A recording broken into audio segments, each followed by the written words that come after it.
Saludo con gusto a la doctora Gabriela Dutrenit, investigadora de la Universidad Autónoma Metropolitana Unidad Xochimilco y coordinadora de posgrado en Economía, Gestión y Políticas de Innovación de la propia UAM, además de ser miembro del Sistema Nacional de Investigadores Nivel 3. Doctora, gracias por acompañarnos. Muchas gracias por la invitación y un saludo a la audiencia.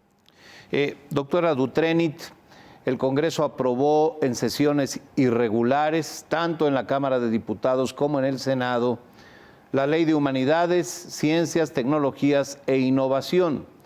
La comunidad científica considera, por lo menos es lo que he leído, considera esta nueva ley como un atropello. ¿De qué manera afecta a la actividad académica, científica y de investigación esta nueva ley?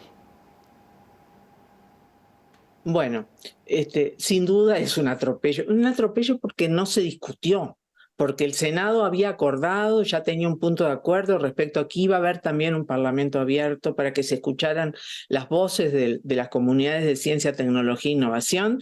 Eso no se hizo, se aprobó sin discusión en el Senado, no se discutió en la Comisión de Ciencia y Tecnología del Senado y tampoco se aprobó en esa acelerado pleno del Senado donde sin discutir se aprobaron un montón de iniciativas. Las otras no tienen que ver con mi área de especialización, pero la que tiene que ver con la Ley General de Humanidades, Ciencias, Tecnologías e Innovación, sí, y no se discutió. Entonces fue realmente un atropello que se aprobara esto, ¿no? Y cuando uno dice cómo nos va a afectar, bueno, nos afecta primero que cambia de nombre. Uno dice, bueno, eso es irrelevante que cambie de nombre. Bueno, no sabemos qué va a pasar con este cambio de nombre, qué tan rápidos legalmente van a poder hacer ese cambio de nombre y no va a afectar las actividades que hoy CONACYT viene haciendo bajo ese nombre legal, ¿no? Bueno, nos va a afectar porque esta ley aprobada tiene una priorización en términos de qué es importante financiar y, bueno, resulta que la ciencia básica no es importante financiarla, en esta tiene una prioridad muy baja la ciencia básica en el orden de prioridades que plantea esta ley. Como no es importante la ciencia básica de frontera, la que es importante es la ciencia enfocada a los problemas nacionales. Y sí, los problemas nacionales son muy importantes, no nos cabe la menor duda, ¿sí?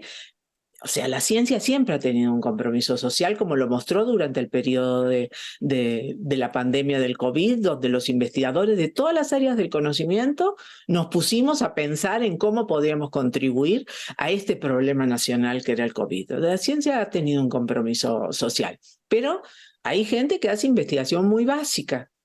Y qué bueno que la hacen, porque la investigación aplicada se basa en la investigación básica. Entonces, si hoy reducimos la investigación básica, el financiamiento de la investigación básica, eso va a hacer que las capacidades científicas que hemos ido construyendo muy lentamente en el país se vean afectadas y en vez de seguir creciendo, pues no, empiecen a decrecer. Entonces, eso va a afectar la solución de problemas nacionales dentro de 3 años, dentro de 4 años, dentro de 5 años. Entonces nos estamos poniendo un límite como país sobre el papel que puede jugar la ciencia a la solución de los problemas. Y después, la ley no tiene compromiso financiero, porque la ley vigente actual sí hay un compromiso financiero. El 1% del PIB era lo que tenía que dedicarse en el gasto en ciencia y tecnología. Nunca se cumplió, pero por lo menos teníamos ese espacio de presionar a las autoridades para que se avanzara en la dirección de cumplir ese compromiso, que era un compromiso importante porque si no se gasta más, no se obtienen más resultados, porque en realidad en ciencia no es un gasto, es una inversión. Siempre hubo poca inversión en ciencia y tecnología, pero al nivel del 0.3 del PIB, ahí están los datos, porque aquí no podemos echarnos rollos. Hay datos duros sobre eso, ¿no? Y entonces, ¿qué se va a hacer? O sea, no va a haber recursos, va a haber pocos recursos y eso sin duda va a afectar las actividades que tienen que ver con la ciencia, la tecnología y la innovación. Doctora Gabriela Dutrenit, el grupo de científicos del que usted es parte estuvo participando en foros de Parlamento abierto haciendo comentarios y observaciones respecto a la nueva ley. Le pregunto, ¿alguna de esas consideraciones fue tomada en cuenta por el Congreso? Bueno, parcialmente se tomaron en cuenta algunas consideraciones. Por ejemplo, lo que es el órgano interno de consultivo, que así lo define la ley como un órgano interno consultivo a través del cual se daría la participación de las comunidades, sí, ahora va a tener 8 miembros en la Junta de Gobierno de CONACYT. Se le incorporan funciones a este órgano interno consultivo, como por ejemplo hacer propuestas para la agenda nacional, lo cual está bien, ¿sí? Hacer propuestas para otras decisiones que tiene que tomar la Junta de Gobierno de CONACYT. Eso está muy bien.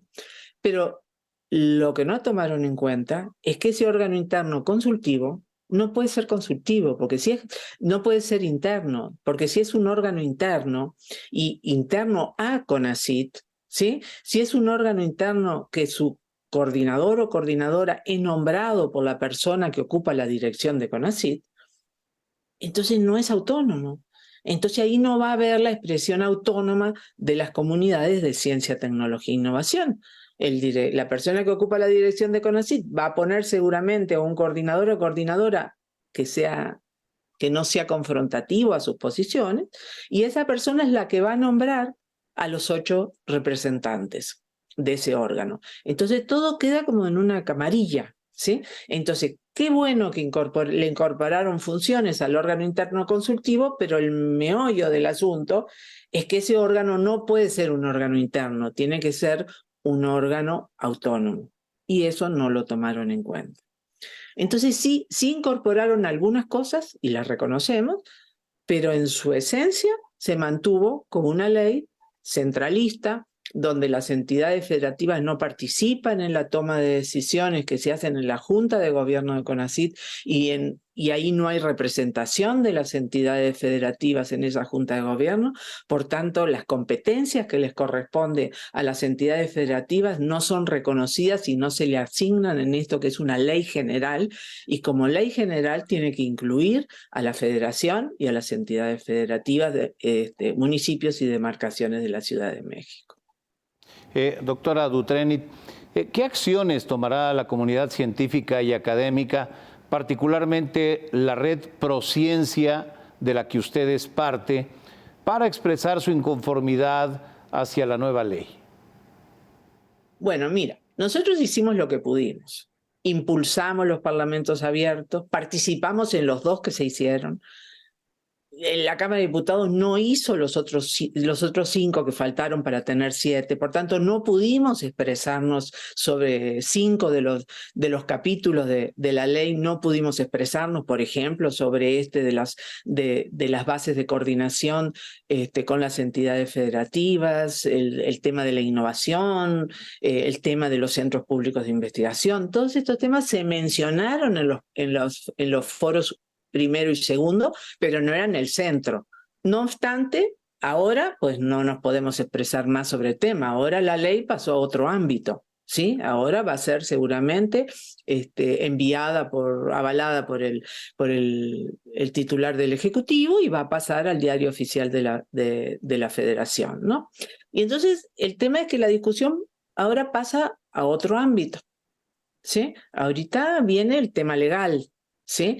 Y no es que nosotros podemos ampararnos porque no se incluyó un órgano consultivo autónomo. Eso ya no es el tema de los amparos. Los amparos tienen que ver con que la ley, por no haberse discutido en senadores, no se terminó de solucionar problemas de anticonstitucionalidad que tiene la ley. Así nos han expresado, y lo expresaron en los 2 foros varios de los abogados que participaron, problemas del artículo 3º de la Constitución, problemas del artículo 1 sobre los derechos. Hay regresión en los derechos, por ejemplo, en lo que yo mencionaba hace un ratito sobre la participación ciudadana. En la ley actual había un órgano autónomo de participación, ¿sí? Y por tanto había un reconocimiento y se adquirió un derecho a la participación. En la nueva ley No, se participa a través de la tutela de CONACYT. Entonces hay un retroceso en la participación ciudadana autónoma, ¿no?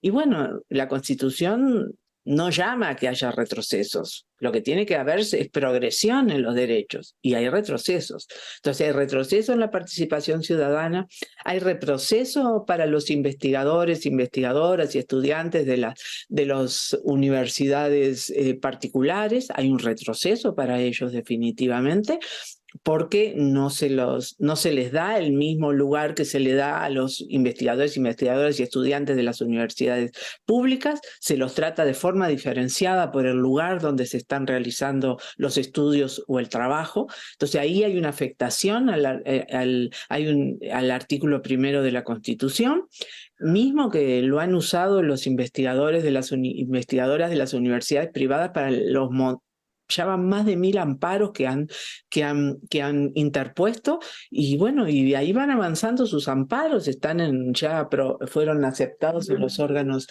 colegiados en tribunales colegiados, porque bueno, se afectan derechos, y cuando se afectan derechos, eso es anticonstitucional. Entonces eso con la ley continúa, y supongo que va a haber un montón de amparos también a la ley en esa dirección, ¿no? El tema de las entidades federativas, como decía, que no se definen claramente las bases de coordinación de los distintos órdenes de gobierno, y muchas otras que ni sé, porque bueno, entonces nosotros como Prociencia, pues sí, vamos a avanzar en la batalla legal, vamos a entrar en la batalla legal en lo que es legal, en lo que podemos hacer en términos de la legalidad o de la no legalidad que tiene la ley, la violación de la legalidad que tiene la ley.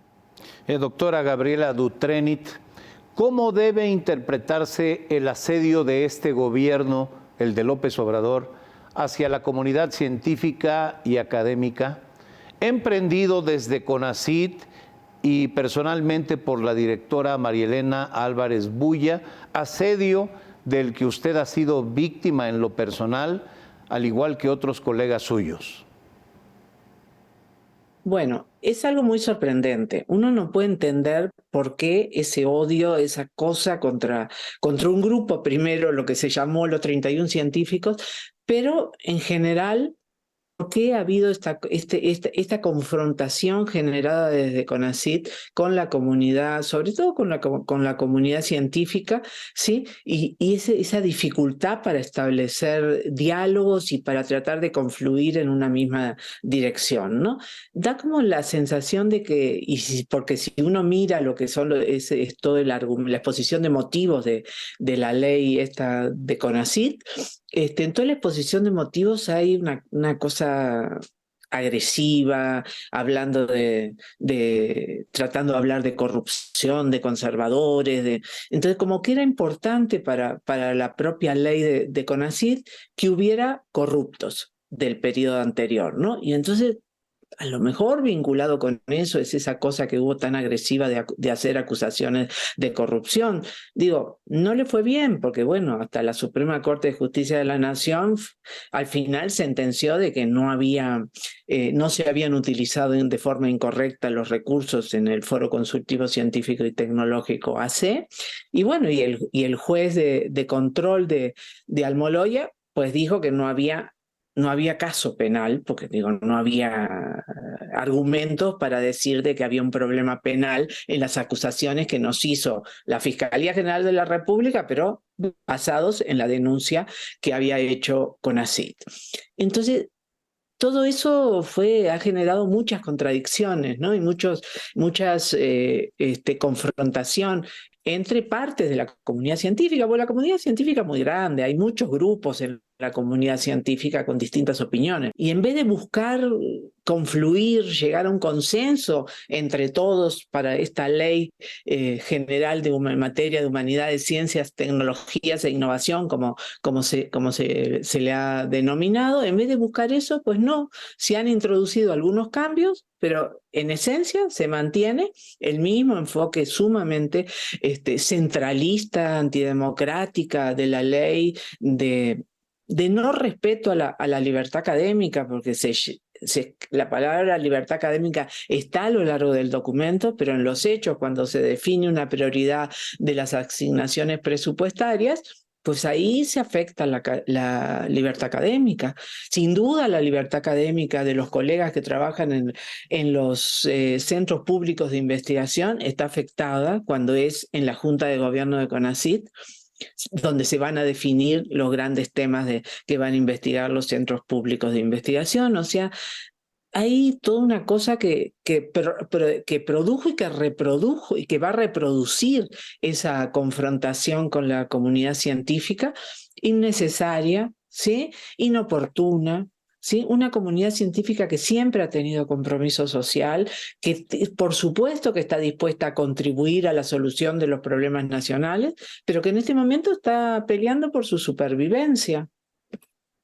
Nos quedamos con este testimonio, doctora Gabriela Dutrenit. Muchas gracias por aceptar esta conversación. Muchas gracias, Guillermo, y un saludo a tu audiencia. Y bueno, seguimos. Esto no se acaba, aunque pasa a otros ámbitos. Seguiremos hablando en lo sucesivo, doctora. Muchas gracias.